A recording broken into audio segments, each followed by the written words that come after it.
All right,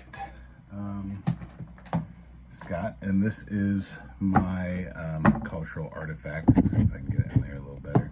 This is my bundle. This is not something I usually show a lot of people.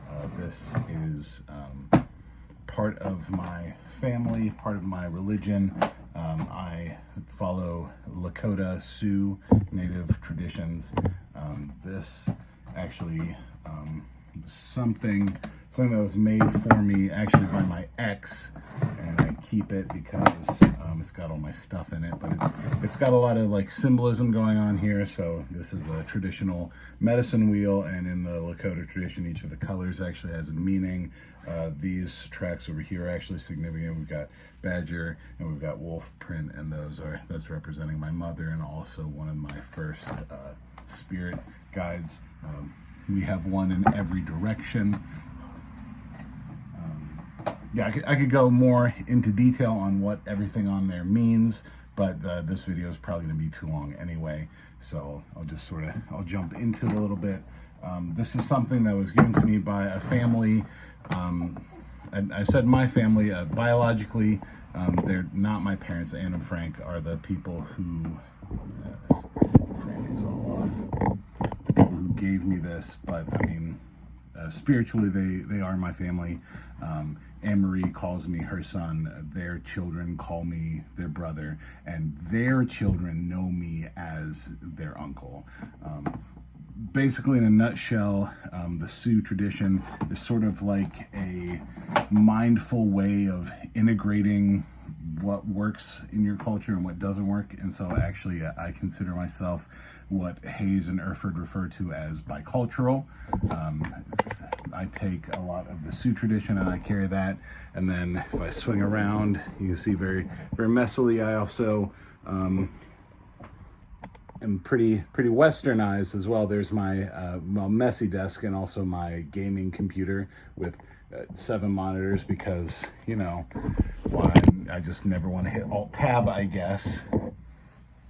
But this is the part where the computer's not on right now because the power's out, which also means this video is not going to be cut, so you can deal with all my stumbling and fun thoughtsy times, but I got to get back on track. Some of the things I've done in the Sioux tradition, like we have a sweat lodge, which is important, but I've also been on a humblacha, which is a vision quest.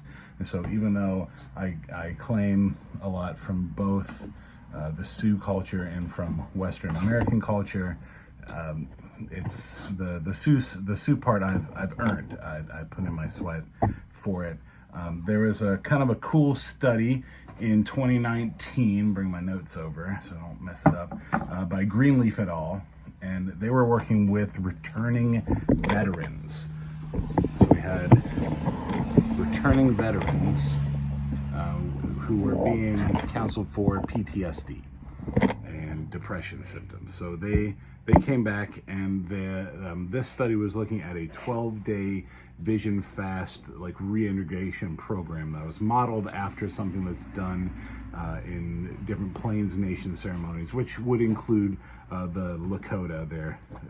They consider themselves a Plains people, even though they're sort of not there as long as everyone else. And anyway, as a result, so this was a 12-day like fast program, and it included 4 days of fasting. When I went on mine, there's only 2 days of fasting. But one of the things that it does is, you know, you're in isolation when you fast. No one else is around you, but everyone else is doing work. And so having a humblacha, going on crying for a vision, is more about building the community. And so I think that's the aspect that they were really working at with this study.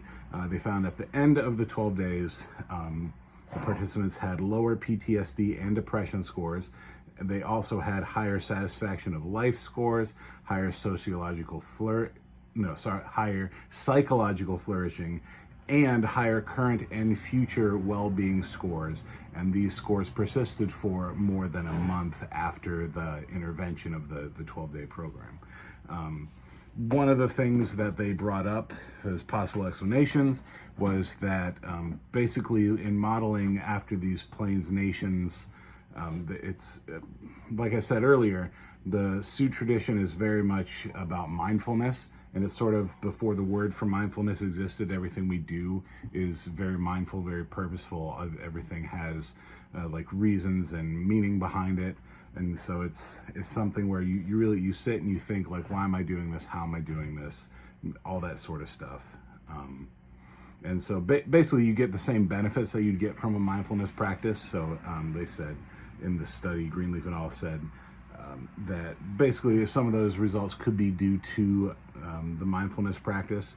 The improvements could also be due to the fact that the veterans were all together when they were performing these rituals. So they did it in a group. And also the sample size was really small. It was a sample size of 5. So more research definitely needs to be done. I found it kind of interesting because it's something that's using a part of my culture that is really important, but also really powerful. It's one of there's several different ceremonies, and the vision fast is the one of the big ones. It gets stuff done, basically.